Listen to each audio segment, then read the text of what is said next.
Today I would like to take a moment to celebrate Winston Churchill, who has come to be a very controversial character in the last few years. In fact, my nephews and their parents have had, I would say, not just debates, but arguments on the subject of Winston Churchill, who, for the current generation, or the people in their maybe who are south of 25, think of Winston Churchill as just some hideous man who brings great shame on what it is to be English, what it is to be British, that he was just another one of those old school representatives of the empire to whom we should try and distance ourselves as rapidly as possible. And goodness only knows, history is a very, very complicated matter, and it's very difficult to discern whether or not he was a good human being. There are anecdotes of him that are maybe funny, but somewhat callous. I'm thinking of the quip that he made when drunk to a woman who said to him at a ball or some event, "Sir, you are incredibly drunk." And he retorted, "Madam, you are incredibly ugly, whereas at least in the morning I shall be sober," or something like that.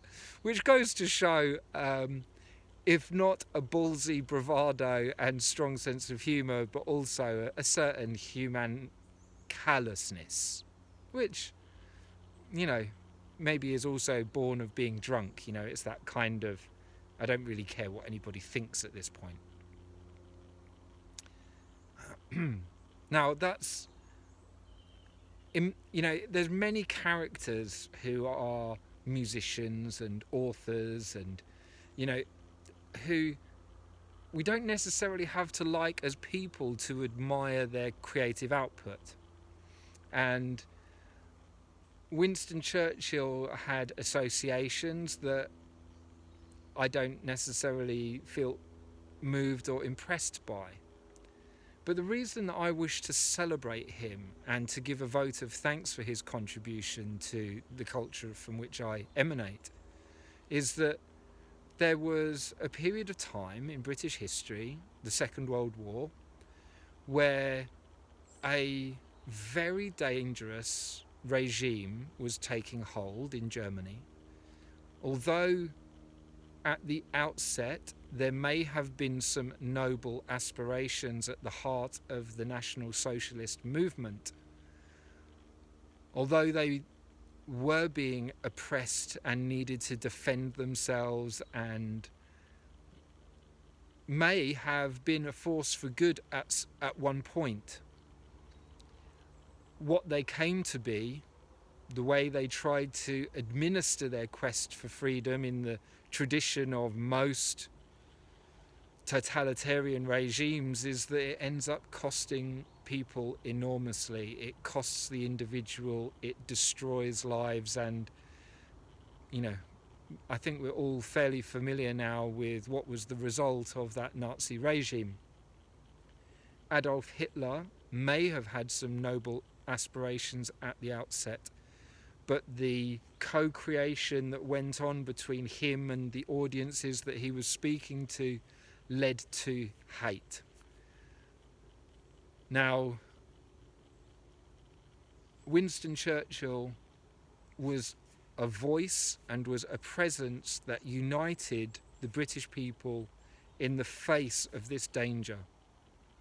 It's impossible for us to picture now, today, what the world would have looked like, what our country would have looked like had we lost in the Second World War. Britain and the Western Allies, America, rebuilt the countries that were devastated in the wake of the Second World War.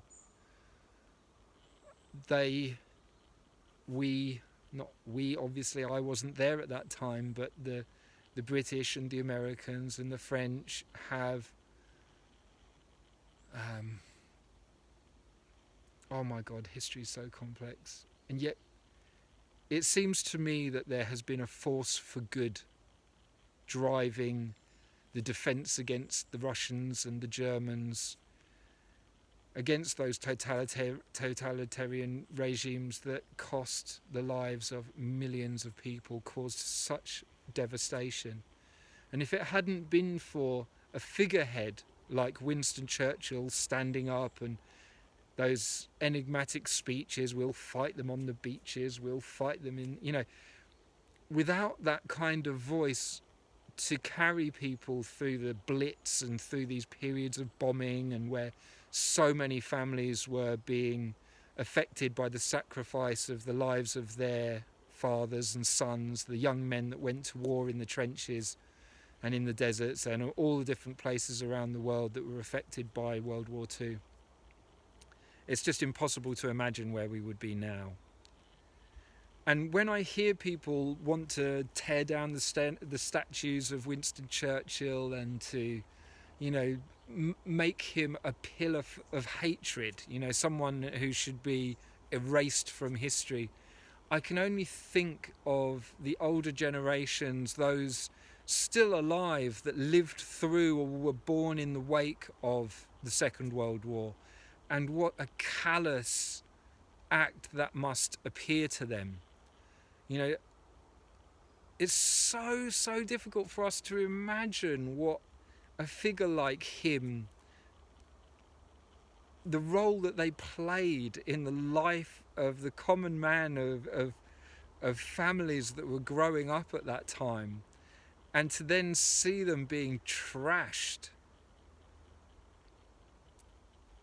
Times of great threat draw out great courage. And Winston Churchill was never fighting, he was never in the trenches, he was never being sent to the front lines, and yet without his voice, who would have had the courage to do so?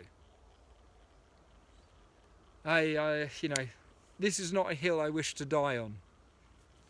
But for me personally, I feel that Winston Churchill is a character worthy of recognition, of some small token of admiration for the sacrifices he made. Because being the leader of a country at a time like that means one has to give one's all.